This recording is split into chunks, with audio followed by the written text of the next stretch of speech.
Well, today we're going to talk some more about drama and chronic pain because it seems to be an issue with a lot of people. So that's what our topic again is going to be about. And we'll start off, I'll do the prayer and then Rodney can put the video on and we'll just step right on back into the lesson. Heavenly Father, thank you for this beautiful day today. Bless each and every one of us. Hold us closely in your heart as the energies come through for this new spring energy that we're receiving. The bear is coming out of the cave. It's time for our intentions and our thoughts to be manifesting. We're so grateful for our lives and for the people that are around us.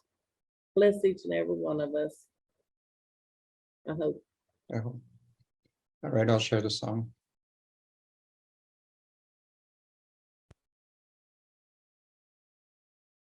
So we went to all the powwows when we were young. At that time, children could not dance.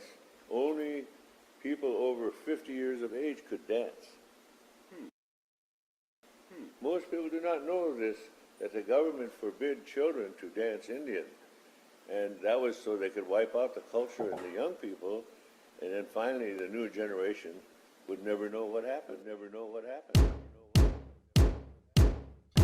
Don't you even know how to be a real Indian? I guess not. Well, shit, no wonder. Jeez. I guess I'll have to teach you then, ain't it?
Don't you even know how to be a real Indian?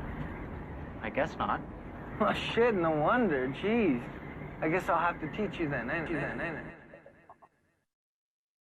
Good stuff. All your Shahoan. Okay, I know that was hard for y'all to hear, but at the beginning of it, it was telling, back in the 60s and stuff, we weren't allowed to dance. And then they started allowing people to go back to dancing, but anybody under 50 years old couldn't dance. So none of the children could dance. And at the start of that video, it was talking about that. And hopefully when you go, if you go back and revisit this class, you'll be able to hear the video better. So trauma, let's talk about trauma. Okay, each one of us has trauma. We've had some type of traumatic experience in our lives. Trauma brings a lot of pain with it. It can bring a lot of issues of sickness, post-traumatic stress syndrome, headaches, stomach aches, anxiety. Because your body and your emotions can do many things to you as y'all are learning from coming to class. When Creator made us, He made us for a wonderful machine. And we are kind of like a computer, and if you don't defrag it and let go of the garbage and recycle and restart yourself, you can get sick. You can get a virus like a computer, and guess what? It's gonna put you to bed until you decide to fix it. And right now in the United States, the doctors have not started recognizing that it's very important for the healers that are out there that are doing massages, acupuncture, Reiki, all of that stuff. It needs to be all intertwined together, because that's what it's going to take to heal from the trauma and the chronic pain that your body has given you from holding it in all these years. Some of us held it in over 60 years, and it's just now coming out. And guess what? It's very painful. It's some painful stuff. It's like back when you were a kid and if you can remember when your legs and arms were hurting you, and your parents would say, "Oh, those are just growing pains." It's the same thing. But you're growing into your spiritual self, and it's very painful sometimes when you're releasing all this gooky stuff that you kept trapped in your body, or didn't even realize you were trapping it, because we've been conditioned to do that in a lot of ways too. To be quiet, don't speak how you feel, don't tell nobody, keep it all to yourself. And guess what? It can do some very traumatic things to you body wise, because this is a language that's going through us. That's why we need to learn it. That it's a language, so that you can prevent yourself from becoming sicker,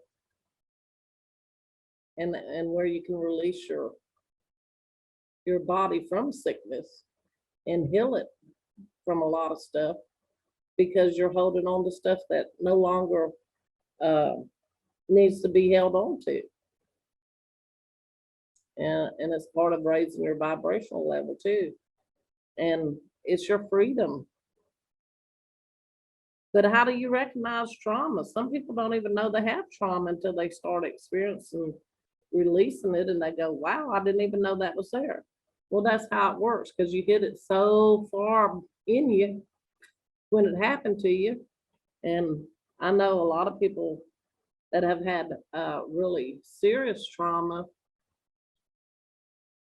Some of them have blacked out, don't remember it. Well, that's because it was so hard, your body wouldn't accept it, so you blacked it out. And but guess what? All those emotions that came with it was still there, and still trapped in your body until you release it. And the longer it stays in your body, the more damage it can do to your organs, to your body, because it's not causing the energy to flow properly through your body. So can you heal yourself from this, from trauma and chronic pain? Yes, you can. But depending on how long you've had it in your body, where it was located in your body, and how much damage did it do to your body because you held on to it for so long, are all the answers that you'll find out when you start releasing it. But I will tell you, you will feel a lot better. You'll feel a lot lighter. And you might have to come to terms with the conditions that your body's in, from all of that, and be okay with it. Okay, one of the biggest things that traps trauma in your body is fear. And each and every single one of us has fear.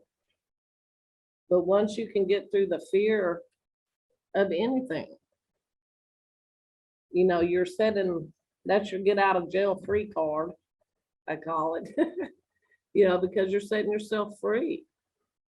And the biggest thing that I've experienced, in the past 2 years is when I had my heart attack, it made me very fearful of dying. Because I still had a lot of stuff I want to do. And your emotions are going to trigger your body to respond a lot quicker to things than your mental self recognizing that it's responding, if that makes any sense. Your body's going to be responding to it 10 or 15 minutes before you're even aware of it, and sometimes weeks before you're even aware of it. Your body's already triggered into those stages of trauma, and that's what we're going to talk about. We're going to talk about the stages of trauma and try to hopefully recognize some of the trauma, because it comes in all shapes and sizes. Abuse, addiction, these are huge traumas that can cause PTSD, war, abandonment, being left behind. Also, even if you brought with an abusive parents or abusive partner, just verbal abuse that you got can cause you a lot of damage.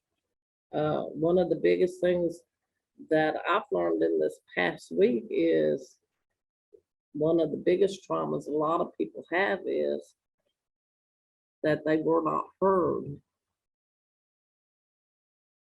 And they felt that as a child. And how many children do you think feel like that? When they're trying to tell an adult, hey, this is happening to me, and your adult goes, go sit down. We don't have time to hear and listen to that right now. We're doing other stuff. It all starts when you're young, but that's a really huge trigger, is the feeling of hopelessness. That's what hopelessness is, because you weren't heard or seen, so you became invisible. The more it happened to you, your body automatically responded as being invisible, which created other, feelings of abandonment, rejection. Nobody loves me. Would they miss me if I was gone? All these thoughts would start being created by that one little feeling of hopelessness.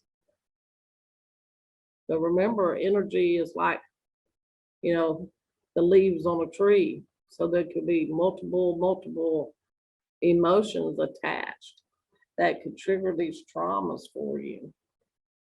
And so until you start recognizing them and identifying that this could be a trauma emotion, you won't be able to let it go completely and heal from it. So the biggest thing is breaking a trauma bond. Okay, and a trauma bond is when something really traumatic happens to you and it bonds you to that experience where you're having nightmares about it. Or you seem like you're repeating that cycle pattern over and over and over again. That's a trauma bond. And then until you break it, you'll repeat that cycle. And most of the time, it is all negative words and emotions that get trapped. Okay, so either you become the one that thinks you're being abused because you're beating yourself up in your thought patterns, or you're actually being abused and not recognizing it.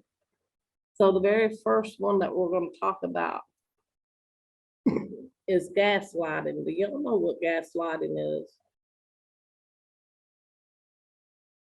Because there's a lot of people, believe it or not, that don't know what gaslighting is. Okay, but there's seven different warning signs to watch out for a person that's gaslighting you. Okay, the first one is usually they're an abusive person and they cause you to feel very confused when they're talking to you. They pretend they don't understand what you are trying to say or simply refuse to listen to what you're saying, to shut you down. And when you try to comfort them about anything, uh, it brings back all those past actions of the confusion. Well, that didn't happen. That's not the way it happened. And they'll keep you very confused to keep you in that gaslighting signal. And guess what? That brings up that feeling of hopelessness. And it also brings up the feeling that you're invisible and nobody's listening to you. Okay, the next sign is over apologizing. If you find yourself, apologizing all the time.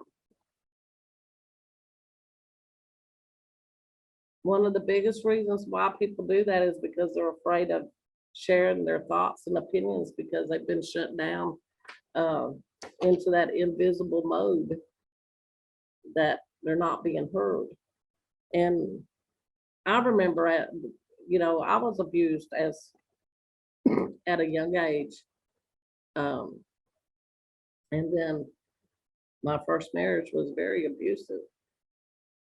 And so when I got out of my first marriage for years, I mean years, I would say I'm sorry about almost everything when I was talking to you. And people would go, why are you saying I'm sorry? Took me a long time to break that off of me. But that's one of the signs. If you catch yourself, sorry y'all. Hey, y'all had to call you back. I'm in class. Okay. Sorry, that was my daughter. I had to make sure it wasn't nothing important. Where was I? Yes, thank you. Over apologizing. So when you're in an abusive situation and you've been beat down so much to the point where you feel like you can't do anything right, you're gonna take on this as a mechanism to cope. And a lot of people that's been in abusive situations, you'll find that they'll over apologize. And that's part of your self-esteem, not feeling good enough about yourself, feeling worthy enough. You've been beaten, if that's been beaten out of you, either verbally or physically. The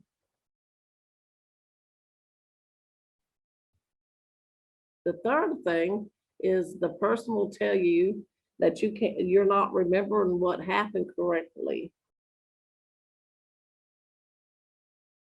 when you actually know exactly what happened, but they're trying to convince you, no, that's not how it happened. Number 4 is when they lie to you. They said, no, I didn't do that. That never happened. But this is one of the biggest things they use to isolate you and to break your support system if you have a support system. Okay, most of the time when you get to that type of trauma, abuse, you don't have a very good support system. You're already stuck in the rut of the trauma. Okay, the next one, number 5, will be diversion. The person changing the subject so they don't have to directly talk about it. So every time you try to talk about it, they change the subject immediately. How many times has that happened to you? On many things. I was thinking about that, boy. If I could count the number of times, it would take up the whole class probably. because this happened to me a lot. Okay, number 6 is being too sensitive. The person will tell you you're too sensitive and to start acting better because you're too skeptical of what's going on and you're complaining about other people's behavior. And why are you getting so upset? That's so dumb. You know, how many times have you heard that in your life? Okay, and number 7 is forgetfulness. The person will forget that you even had that conversation with them or that event occurred. And their comment to you about it is, I don't know what you're talking about. That never really happened. You know, these are all these signs, you know, for gaslighting, which I thought was very interesting. So if you catch yourself in a predicament where you feel like somebody's gaslighting you, there's some questions you can ask yourself to help you be able to get out of the gaslighting and get back into a balanced situation within yourself.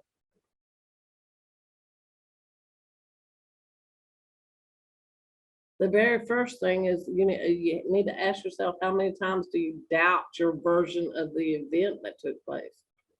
If you're having a discussion with somebody and they're saying, no, that didn't happen like that. Number 2, how many times do you feel confused when you speak to that person? And do you find yourself losing your train of thought and always having to go back like 5 or 10 minutes later in the conversation to what you were trying to say because they veered you off in a different direction?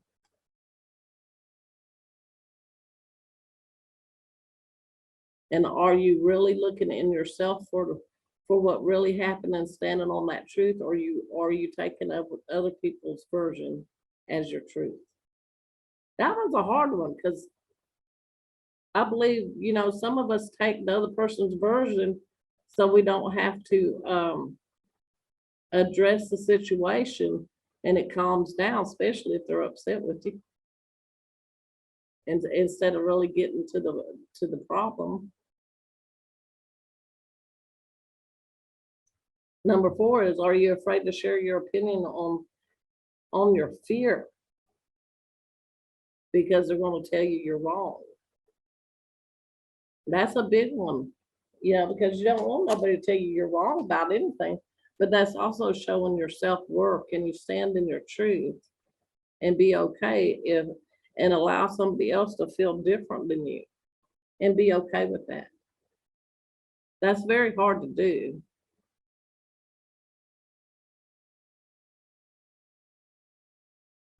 If a person that's with you disrespects you with words, okay, like calls you dumb or crazy, or accuses you of being too sensitive, that's a very good thing to look at because, you know, that's where they're playing their self-worth, you know, as they're okay and you're not okay. There's something must be wrong with you because you're too sensitive. You know. So you need to pay attention to that because this is what's going to heal you. Because you got to learn to stand up out of the water, be that tree, stand very tall in your convictions and in the truth of yourself. Do you always feel like you're walking on eggshells around somebody? Because if you do, then you need to fix that because you're not being your authentic self if you're always walking very carefully around somebody to keep them happy. So really think hard about that.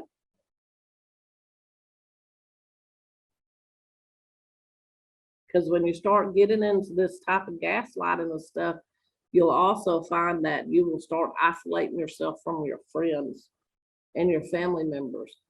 And this is a huge sign that you're having some issues because you're not feeling worthy to be around anybody.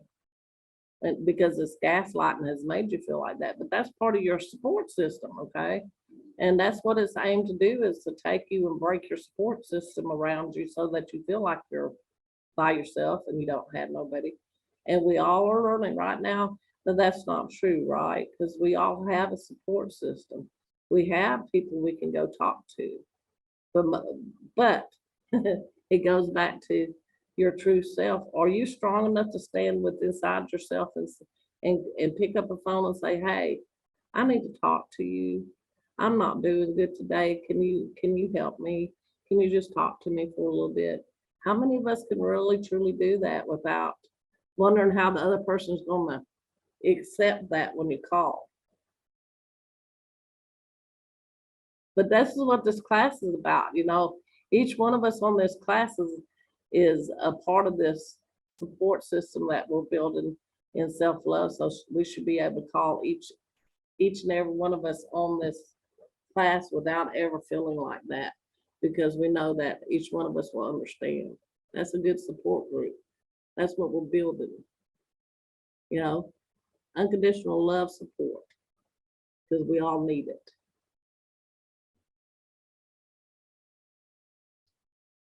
And remember, if you're apologizing all the time, stop doing that. Ask yourself why you're apologizing. And do you really have to?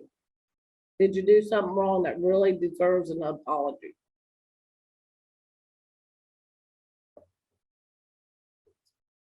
Okay, now we're gonna go to number 2.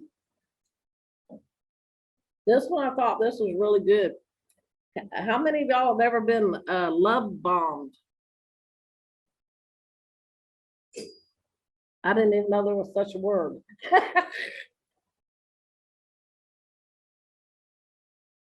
This is when a person, especially when you're in a relationship, okay? This comes when you're in a relationship with somebody, okay? And actually the person is an abusive person. So they'll shower you with love to make you feel good. Especially if you've had a couple of bad dates with them. They're gonna make up, they're gonna blow up this one big old date it's gonna change all of that. It's a facade.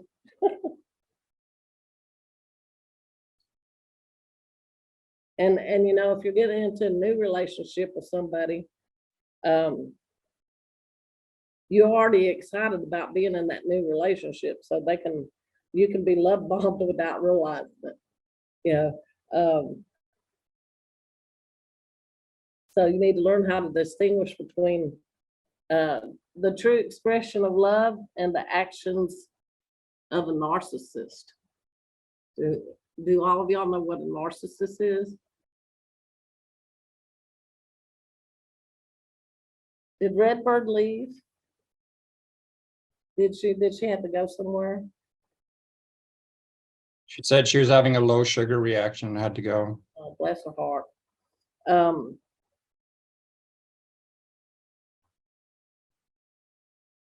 Okay, so a narcissist uses a love bombing technique a lot. And if all of us know what a narcissist is, we don't even have to go into that. But for people that are viewing this at a later time, if you don't know what a narcissist is, you should look it up. And there's several videos on YouTube to tell what a narcissist is, because it will definitely help you define people that you don't want to be around you. Because if you do have a narcissist, you're in big trouble. Big trouble.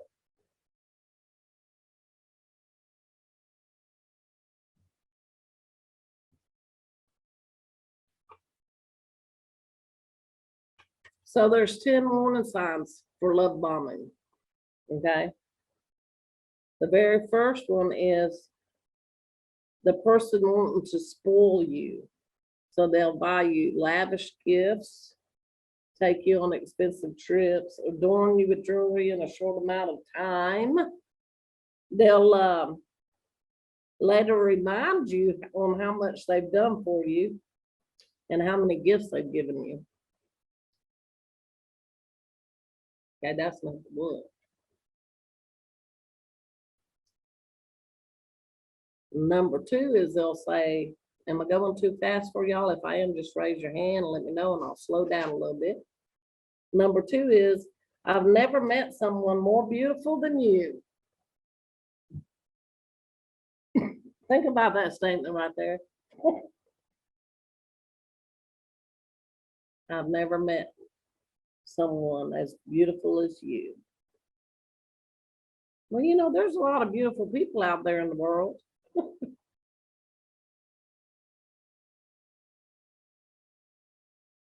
But when we have a need within inside ourselves that's not being fulfilled, we're going to take this type of language and it's going to resonate with us because it's a need that we haven't fulfilled in our self-esteem.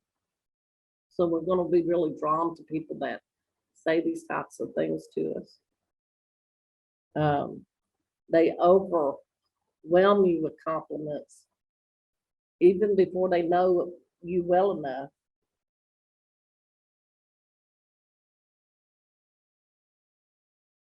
And how many people have been around people like that? You know, they almost feel fake. And sometimes you know they're faking it. Because you're going, how can you do that? How can you even say that to me? You don't know me that well.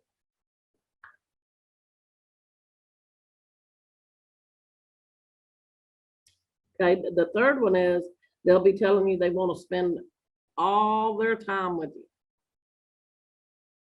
And they demand your attention and time and ignore your own time and schedule. They call you 50, 60,000 times a day. This is when they'll start isolating you from your friends and families and your support group. And it might even become angry at you because you're not spending enough time with them, which will make you feel guilty. Okay, because they use all these negative emotions and they're very good at it too because they can see that in you. They can see that before you even realize that these are some of your pitfalls that you have. Number four is they check in, like I said, 24/7, see how you're doing, because they need reassurance. Or they need to say, I really do love you. I just wanted to tell you I missed you.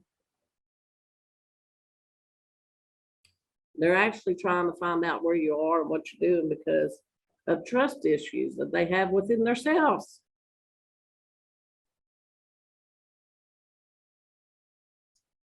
Number five is they'll be telling you, oh, we're soulmates, but you just met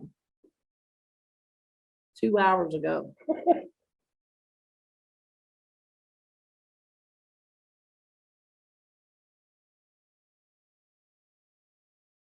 And they remind you how good your relationship is, that it had to be faith that brought us together.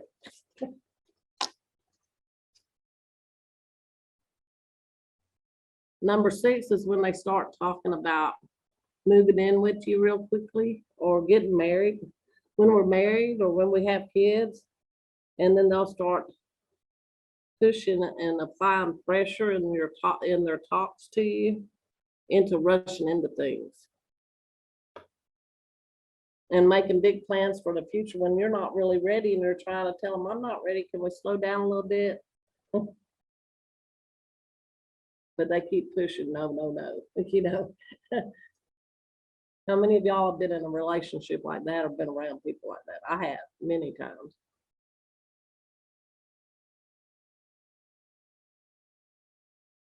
Okay, number 8 is, I love you so much, it makes me do crazy things.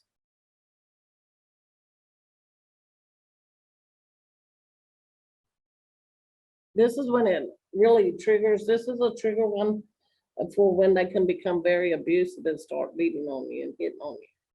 Because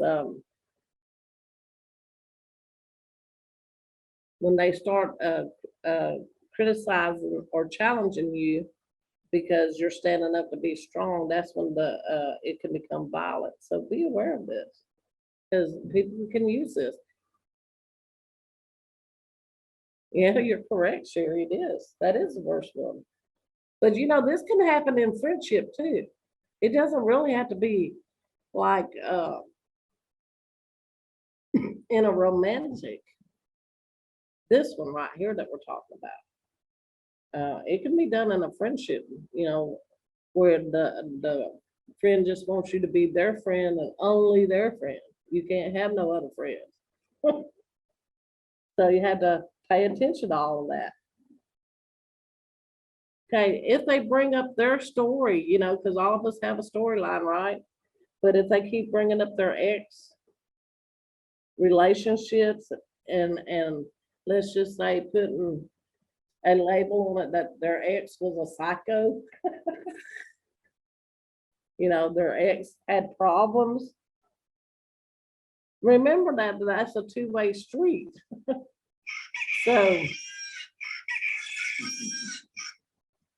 So remember that each one of us plays a part in whatever we do. So if they're not bringing in their part of what they played in that part when they're calling that person a psycho, and they're putting all the blame and responsibility on that other person, then you need to know that's a big red flag saying, slow down, stop, don't go there.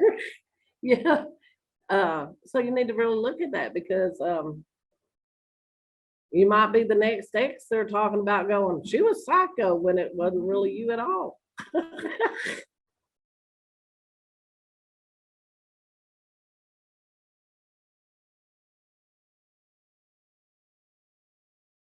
Number 10, they justify everything that they talk about to you.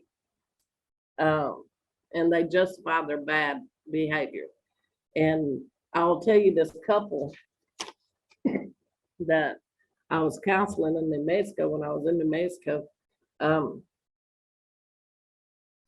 they were like this, and they kept every text that they'd ever text each other. They've been together for 7 years. They've kept every text.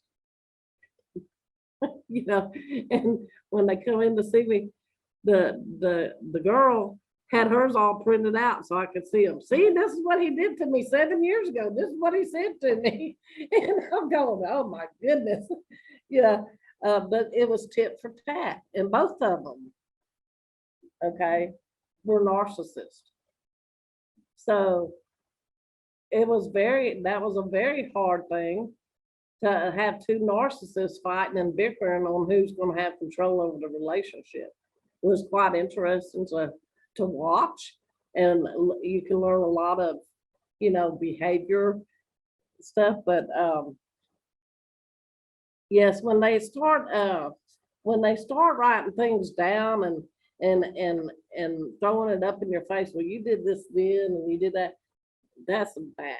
That's a flag.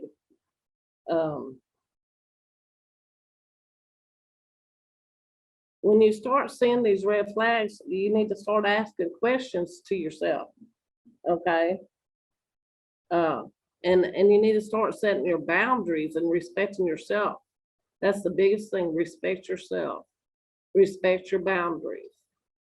Keep your support system close. Know that you're not going crazy. And the biggest thing you need to tell yourself is, I am safe and I am well and I'm okay.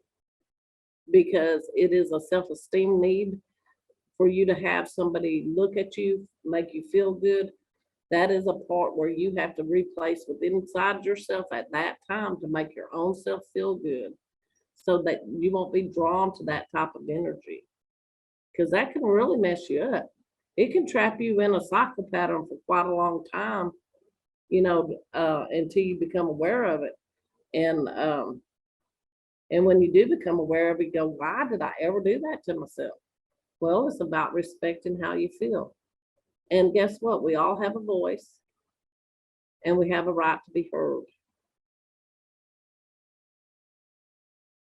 So just remember that. If you don't feel like you're being heard, then, get into your respect for yourself, and it'll tell you what you're supposed to do in that situation. Okay, the next sign is emotional addiction. Okay, and there's many addictions out there, from alcohol, drugs, but emotional difference is a little bit different than alcohols and drugs, because this is when you become passive, and it's very less obvious to you, because it colors your view, of your world, and it responds to the circumstances in your world. So how do you break your emotional addictions? We've been learning our emotional self, right? At the starting of the self-love, and what triggered our emotions, and how it works in our body. Well, the biggest thing is to stay positive. If you're thinking negative and then stinking thinking, get out of it. Get out of the stinking thinking, because that's how you're going to break this emotional addiction. Okay. The very first thing you have to do is you have to be conscious of your unhealthy patterns and learn to adapt to the feelings that are more constructive and positive for you than how you've been responding to them in the past. Because we've learned, have we not, emotions are very powerful.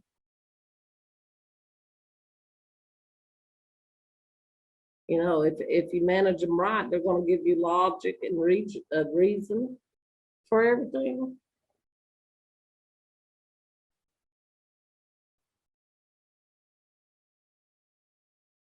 And when you do get that logic and that reason, then that's when your mind is expanding, and you're becoming productive, and you're giving yourself self-care, and you're having healthy relationships.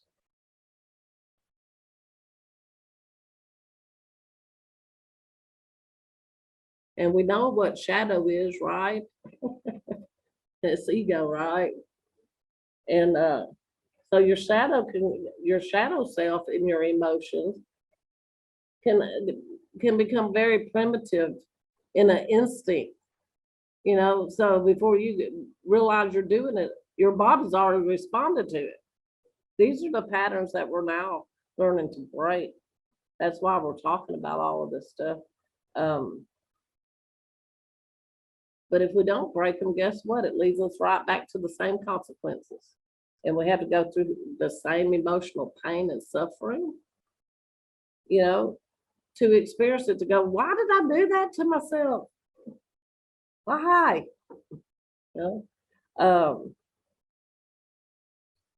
That's when you place healthy coping skills,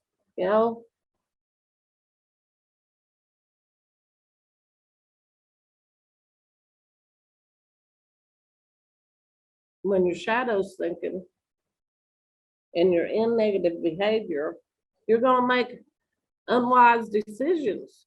You're going to make negative decisions, and it's going to throw you into a cycle pattern that you have to go around. It's going to bring inappropriate behavior.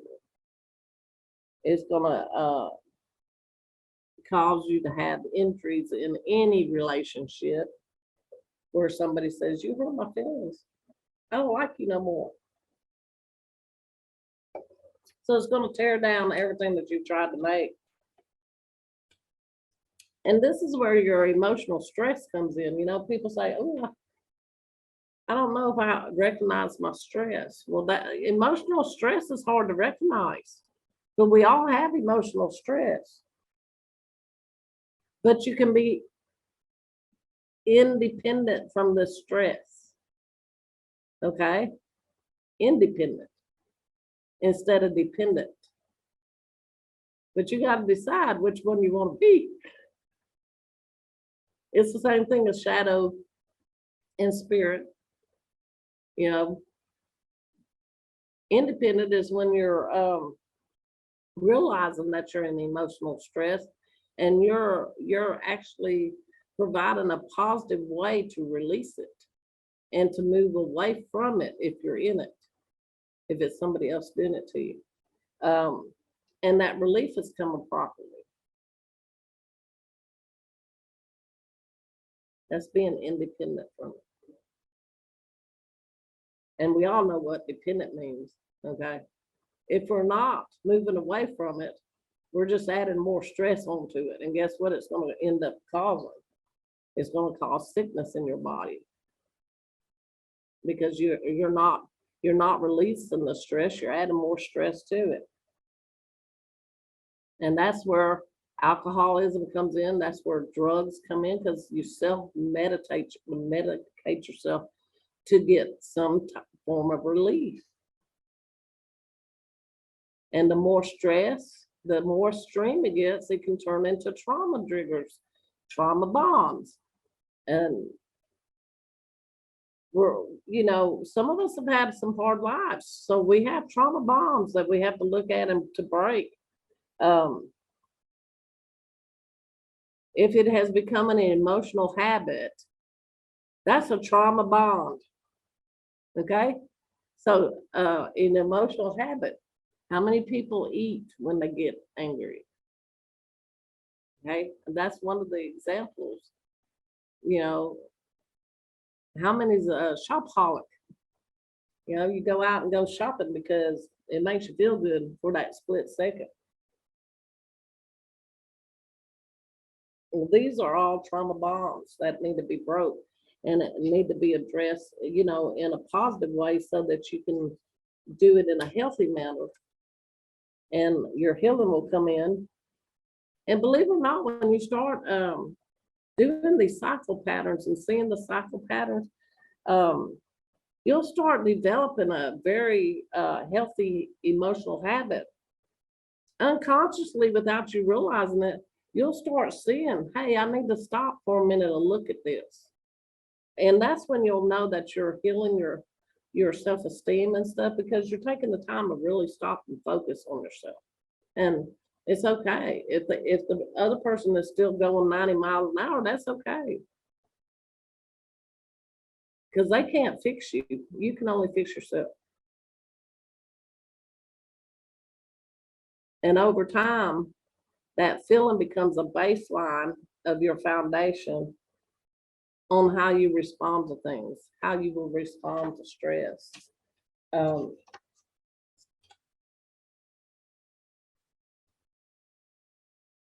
The next one is criticism. How do you respond to criticism? A lot of people can't handle criticism. But if you're in a healthy job, you will get constructive criticism. But depending on how emotionally strong you are in your self-esteem, depends on how you're going to take this criticism. Okay, and usually most of us will take it because we've been belittled. We have not been heard. Nobody's listening. And it starts that old cycle pattern up again. But see, what I'm telling you is you will be able to start realizing and seeing this, and this stuff will not affect you anymore, because you'll be standing tall in yourself and saying, oh, I understand that flag right there. No, that's not me. Next one, low self-esteem. How many of y'all have had low self-esteem? Well, I know I have in my lifetime. And guess what? Having low self-esteem can be very detrimental to you if you don't realize you have it. And it's very hard on your health. And you're usually attached to negativity really bad, which affects your personal relationships and your professional ones because of how you feel about yourself.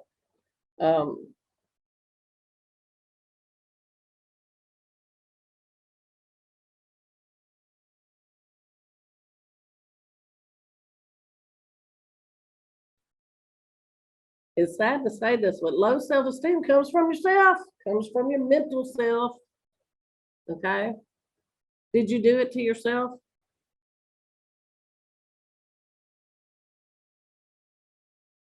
It was kind of done to us, as children. This was part of the conditioning.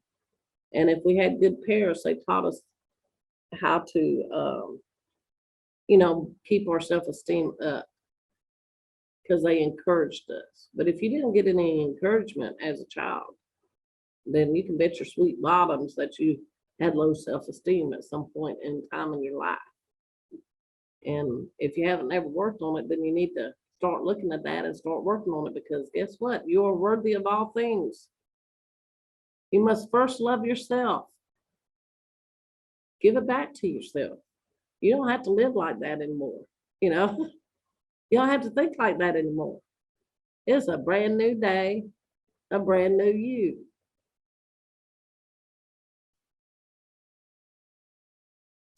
Negative thinking is the link. That's the trauma bond of low self-esteem and self-worth. So we know how to break that now, right? We know how to see that now. But remember, it's a trauma bond. So that means it has several different emotions attached to that, because it's a knotted up energy, not in you. And it's just not one emotion. It's like it will be several emotions, could be 20 emotions that you will work through to break that bond off of you. But biggest way to get out of it, get out of the stinking thinking, get into positivity, think positive, and that's going to build your self-esteem up.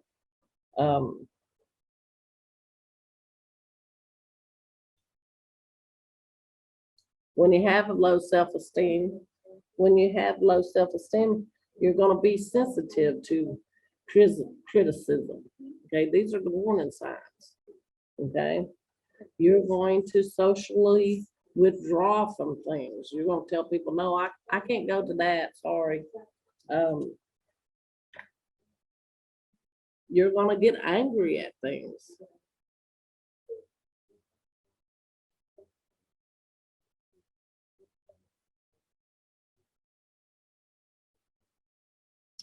If you are excessively preoccupied with your personal problems, and that's all you can talk about to anybody, you can't stop to do anything else but look at those problems, that's one of those signs. Okay? And when that starts happening, you're going to start getting physical symptoms like headaches, anxiety, diarrhea, upset stomach, nausea, because these are all the signs. But because of us having these classes, you can learn, you've learned how to point out and see your emotional self, how to see your physical self, and how to balance that, right? And the balance comes from being positive. Even when it's been the worst day of your life, be positive, because guess what? Energy never stays the same. Energy is always moving. The only time it doesn't move is when you stop it. And it gets stopped in your thinking. That's where the stinking thinking comes in. Stop stinking thinking so that you don't dam up your river. Let those emotions fly. That's your freedom card. Remember to think and feel hopeful, and do gratitude statements for yourself. Those things work wonderful. I mean, they do wonders for you when you start doing that. How many of y'all are still doing the gratitude statements in the morning time that we had in class? Have you noticed that they help? See, I haven't forgot, I gave everybody homework. Y'all thought I forgot about it. I haven't forgot. I'm just giving y'all more time to do it because we're gonna be talking about that. It's important to get in routines, that are going to help you. And everyday life can stop it. So just, if you do it once a week, you're starting that routine for yourself. And you're gonna see a big outcome. Don't be afraid to be a rebel. Yeah. And what I mean by being a rebel, upset those thinking thoughts you have. Guess what? Your shadow's gonna get very mad at you when you start not feeding it. Because remember, it eats energy, right? And it's gonna get angry at you. So you're gonna have to be the rebel and go, it's okay. You're not gonna die. But we're gonna do it this way. You gotta be strong. Stand strong in your convictions. That's gonna bring up your self-worth. Yeah, I am okay. I am safe. I am very much loved. The more you say that to yourself, there's no way you cannot believe it. It really does grow on you.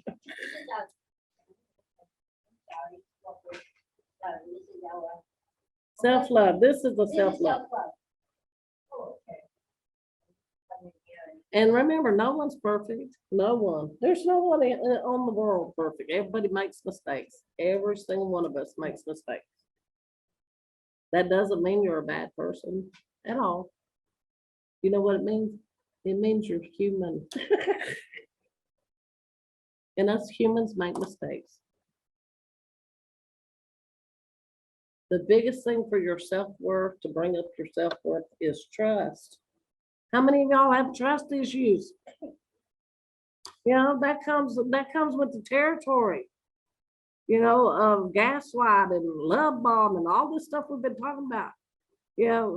Trust is a big thing. And if your trust was taken away, because that is part of your self-esteem, okay, and your self-worth. If you have had trouble all your life trusting because you've been hurt, let me tell you how you can get it back. The way you start getting trust back is you must first trust yourself to stand up like a tree, stand up in your light, be strong for yourself, know that you're okay, know that you're loved. Start putting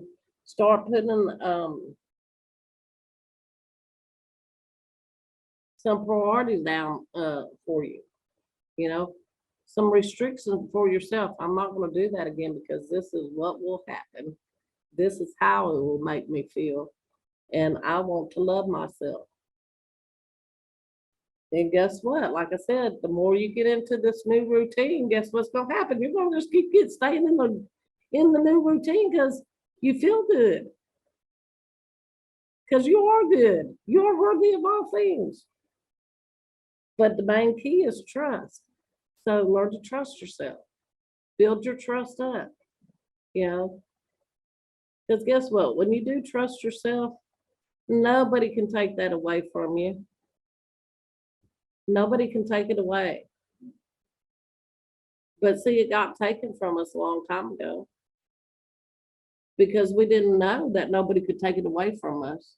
The only person that really took it away was our own selves. Our own emotional selves took that part of ourselves away. So give it back to you. Call it back to you. Say, that part of myself I want back. And I'm going to stand in my light. I'm going to stand in my truth and understand. I trust myself. I trust my decisions. I trust my voice. And if you have to get up every morning and say that to yourself until you believe it, then do it. because you are worthy of that. That's your birthright.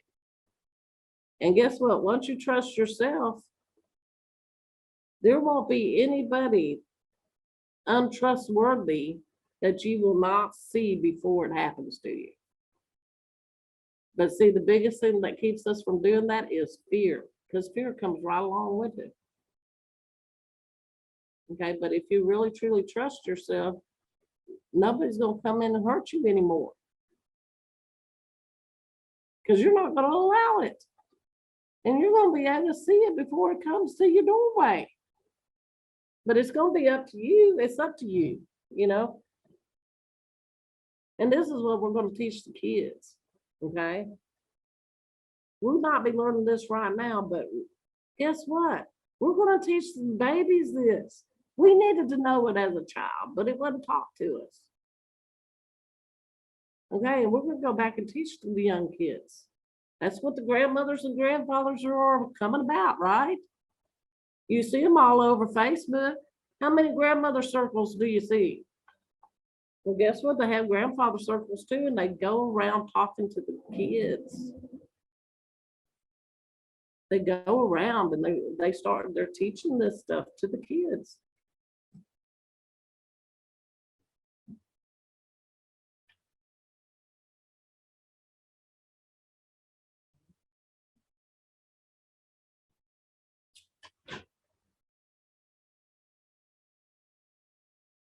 Learn that it's okay to be yourself. Learn that it's okay to be in control of yourself. You know, just don't be too hard on yourself. Yeah. But when you set these boundaries down for yourself, you know, and you start really truly giving back and loving yourself, what's going to happen is it's going to direct your behavior, and the way you walk is going to directly influence other people. And it's going to create different outcomes in situations that you are in. And it's because you're walking your walk. You're talking your talk. Yeah. And that comes with trust in yourself and being true to yourself. And that's our lesson for today. That was a lot, y'all.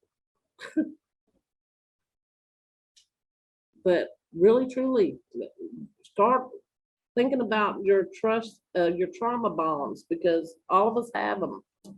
And when you can see them and understand that's a trauma bond, you can break it. You know, you can break it off of you, and you can start recovering from your emotional pain and traumas that you've had in your life. And it's going to release a lot of the chronic pain that we deal with in our lives too. And that's where I'm going to end that. And I'll take questions if y'all have any questions. And if you don't have any questions, just know that the more that you work on yourself, the more that you're going to be enlightened to see what you need to do for yourself. You're not going to have anybody tell you what to do, because you're going to know what to do. Pam, I saw your hand. Yes, this is not a question, but just a little statement. So grateful. We can change the way we think. We can change the way we think. That was the most biggest wake-up call I've ever heard and ever learned. And thank you, Shahoen, for teaching me that I can change the way I think. Thank you. Yeah, but see, I didn't do nothing. You did it. I know. You did But it. So you need to say, I love myself, and I thank myself for listening and working so hard on myself, because guess what? Kudos to you, because we all can see. You don't have to say anything. We can see it. We see the big change. That's how you know when you're walking a good path.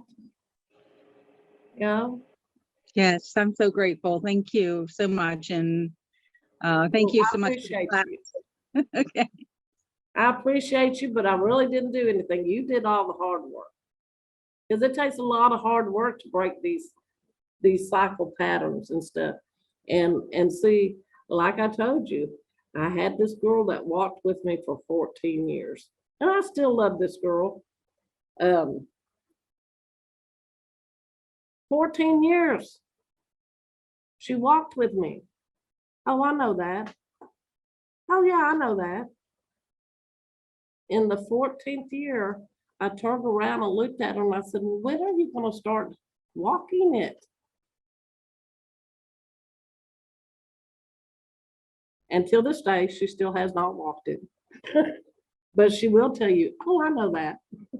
You can know a lot of things, but until you start putting them in place and in practice, it's not going to get you anywhere. So I'm very proud of you. We all are, because we see. Yes, Miss Sherry?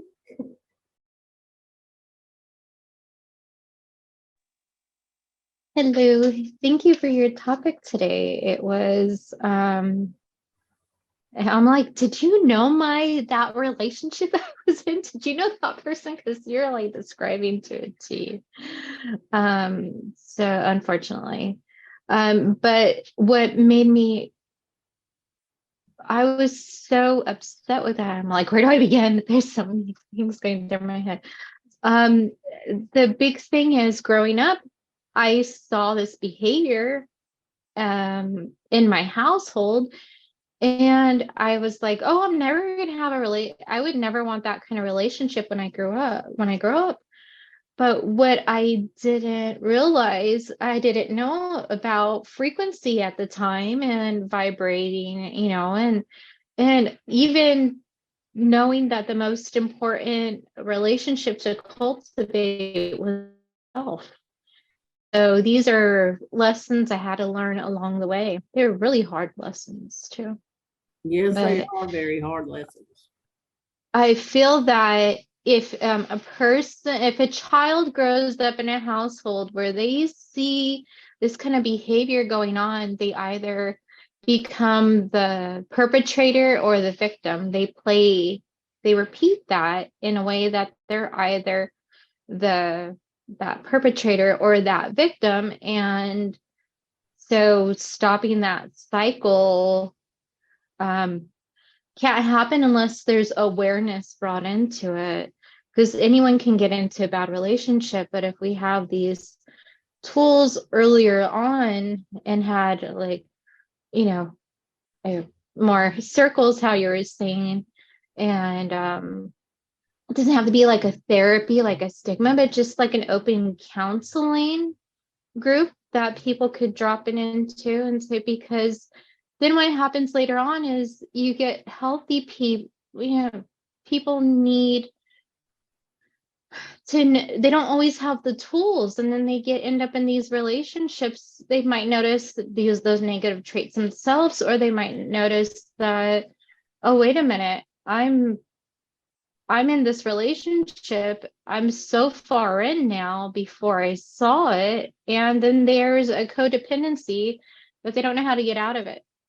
Correct. So, and I think it goes back to loving ourselves, cultivating that relationship with ourselves. Like you're cleverly named the class, self-love, new self-love. So I think that has to do with it. And people can become scarred and learn not themselves, or think, oh, well, all my relationships are going to be bad after this. I know I went through having a while of not wanting to be in a relationship, because I was like, oh, apparently I'm making bad decisions. I don't know what I'm doing, but I'm making bad decisions, so I won't be in a relationship.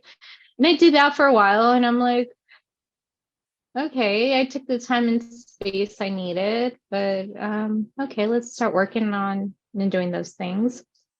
But I think people need the tools.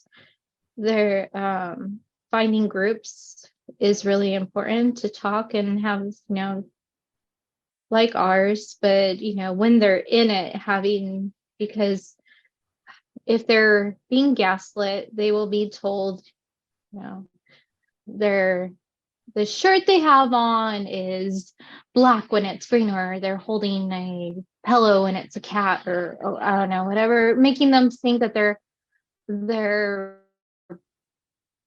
reality is not there, and Yeah, and make look, them when that feel. really happens, when that happens to you, they can do it so much to you And that you actually believe. so it's really important for anyone who's gone through that or who's going through that to think the person's going to change. They're not. The best thing you can do is themselves at that time, and then you'll resonate with that. You know, we need to work on ourselves before we even get into relationships, before we date, heal all our stuff from childhood, but sometimes it doesn't come up. We don't know about it. So becoming more aware, I think, is important. And thank you for sharing the tools, because that's also, people are like, okay, well, my parents or whoever it was, you know, growing up in that household, I, you know, see this, but that doesn't mean I'm going to get a relationship like that. But they don't know that it's driven so deep subconsciously. I agree. So thank you for that. And I'm very proud of you too. You know, because all of us, each and every one in this group, has grown so much from the beginning of the group. And I agree, Sherry, with you. When you have the tools, And I think another thing is, for someone on the other side of it who's been through this and they've gotten out of a bad relationship, is to learn to forgive themselves. Because I remember being angry with myself for making bad decisions. You know, like, how can you make a good decision if you're not aware of those kind of things? And or not noticing the flags when other people around you didn't notice the flags, kind of thing. That's so true, Sherry. Yeah, self-forgiveness, I feel, is yes, very and that is. I think each and every single one of us, I know I have. When you've been beat up mentally in your head by relationships like that, until you find your self-esteem and your self-worth, you can become your worst enemy. And even though you're not having a relationship with anybody except for yourself, guess what? You're abusing your own self with your thoughts. Yep. Because they're still there in your, and when you realize, oh my God, I'm abusing my own self. I'm my worst enemy. And then you have to sit there and go, look what I've done to myself. I did this. Nobody did this to me. I did this. But when you start recognizing it, and you do have the tools, you know, and you can start putting them together, it's a long journey for some of us to heal and break all these trauma bonds. But guess what? Slowly by surely you will get there. If you tell yourself every day, I'm okay, I love you. This is my birthright. I'm worthy of all things, you know, because it is. And start treating yourself like you would treat another person. You know, like you're in a relationship with another person. Well, that relationship is you, because see, I believe that's one of the biggest triggers here in the whole world, is we all have to learn how to have a relationship. Okay, and have a good relationship. So why not start with ourselves? You know, because if we have a good relationship with ourselves, guess what? What you put inside comes outside, and people will start seeing it. Just like Pam, you can tell, just like Sherry, Elizabeth, all the ones that are working on themselves, you can tell because they're putting it in, but guess what? They're walking it out. You can see it. You know, you don't have to go, Pam, have you done your homework? You don't have to do that because you could see it. And that is the type of relationship you have to have with yourself. And when you start having that relationship with yourself like that, the only thing that can come from it is unconditional love, because you're going to learn to forgive yourself. You're going to learn to get unstuck out of all those trauma bonds, all those knots of negativity, all that stress that had you tied down. And you're going to fly like an eagle. You're going to get that get out of jail free card. And you're going to let your spirit fly and soar. And then you're going to take that knowledge and you're going to give it to somebody else. Because how would you hold this knowledge just for yourself because it's helped you so much? You will want to give it to somebody else. And that's the energy pushing outward. You bring it in, it's going to push out. And that love. I really feel that's the healing, is the helping of others in it. After we've, start to learn that for ourselves, but then to share it, not to egoically claim victimhood, but to share it so someone else can learn from it and use those tools to heal as well. Yeah, it's unconditional love. Because we have to rebalance the world, take the hate out and put unconditional love in there. And it's okay. We're human. We're going to make mistakes. It's just not okay to stay in those mistakes when you know it's not right. Because we have free will. There's a choice.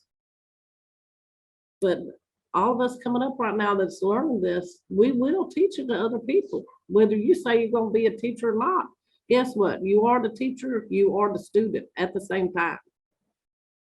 And you don't have to go brag to nobody of what you're doing, because if people know you, they're going to see the change in you. And they're going to come ask you, what are you doing? I want to do that. You look so happy. Tell me how you got there, because I want that happiness. Aren't we all striving for that, right? So that's self-love. That's the happiness and joy is the self-love that you get. That, hey, it's not as bad as I thought it was. It's just a lot of hard work. And see, when you take it in and start doing the work, you're going to realize it's a lot of hard work. And once you start going, you can never go backwards. You might stop for a while, but guess what? That energy is going to say, hey, you stop, let's push you. You want to repeat this? We'll repeat this, but it's going to make you go forward again, because you're not going to want to stay back where you're at. And it's going to continue until you get it all released. It could take you your whole lifetime. It just depends on how fast you want to get rid of it. Life's a journey, but life is so beautiful. And you can either accept and carry negative energy with you with bad thoughts, or go bloom some flowers, with your positive energy. Smile. Give away. How are you this morning? You look lovely today. Because you'd be surprised how many people need to hear that. Their self-esteem's not there, so they need that recognition, to just that one little thing might be enough water for them to live off of for 2 weeks. Spiritual water from your tree, because you're not you're not down submersed in the water anymore either, right? You got your bucket out there handing out the water, saying, here, I give you life. And we're going to close right there because we're way past time. Thank goodness. Thank goodness nobody has come in for this classroom, because usually there's somebody waiting, but we're fortunate today. So Leo says he wants to talk next week. He thinks he's ready now and not sick anymore. So we'll plan for him to speak next week. And if something happens that he can't, then you'll see me as always. And Rodney, would you take us out in the prayer to this morning? And I love each and every one of y'all, and I'll see you next week. All right. Sorry Thank you, y'all couldn't Sharon. see me today, but I'm just a smiling and sending y'all love. Thank you, Shahawin. All right, I'll close with prayer. Father Sky, Mother Earth, all our ancestors, all our relatives, we call upon you at this time, and we thank you so very much for these words of wisdom from our dear sister, Shahawin Lightfoot. We thank you for helping us to realize these trauma bonds that have kept us at places in our life that it's time to grow from. We thank you for this circle that has allowed us to step inside this most sacred space and see these things that in our lives that really have helped us to become who we are. But it's time to let some of those things go, and it's time to grow as our frequency raises, our love raises, and our commitment and devotion to help our brothers and sisters raise. Help us to be aware of the things in our lives that we need to let go of. Help us to love ourselves unconditionally so we're able to do this. Help us to quiet those inner voices that pester us and bicker at us, and help us to realize we are love incarnate, and help us to walk in that space and in that love. We ask that you watch over each and every one of us throughout this week. Please protect each and every one of us and guide us in a good way, and help us to walk in a way that is pleasing in your sight. We love you and we thank you. Aho. Bye, everybody. We will see you next week. Love you much.